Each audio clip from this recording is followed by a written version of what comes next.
He discovered a business opportunity at the airport. Returning a luggage cart would earn him 25 cents, as some passengers were too lazy to return them to their designated spots, earning 75 cents. He immediately went to a burger shop and bought a hamburger. After being trapped in the airport for the whole days, he finally had a proper meal with money in his pocket. Victor began collecting abandoned luggage carts throughout the airport. After a busy afternoon, he had earned quite a bit and treated himself to a deluxe meal combo. However, when the airport manager saw this, he immediately arranged for dedicated staff to collect the luggage carts, cutting off Victor's only source of income. The manager's goal was to force him to leave the airport voluntarily so he could then arrest him without any income. Victor could only survive on free crackers. A few days earlier, Victor had just arrived in America when a coup in his home country rendered his passport legally invalid. His passport was confiscated, and the manager confined him to the airport lounge, forbidding him from entering U.S. soil. Due to the language barrier, Victor found himself completely lost. That night, he went to an abandoned waiting area, assembled some benches together, and slept there. The next morning, after washing up in the restroom, he went to the processing center to apply for a visa, but without a passport, he couldn't get a visa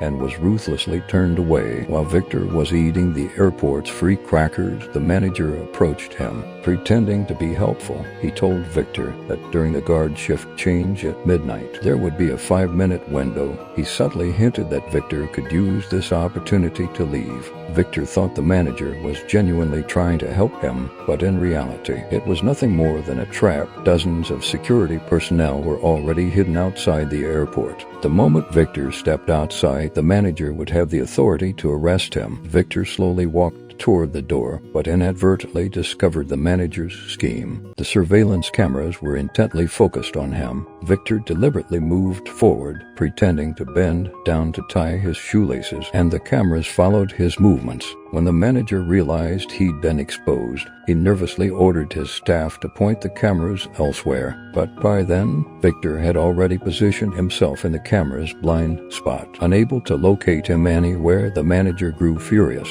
Then Victor suddenly appeared in front of the cameras, for monitors split-screened simultaneously, clearly recording Victor's counterattack with his plan exposed. Film, The Terminal.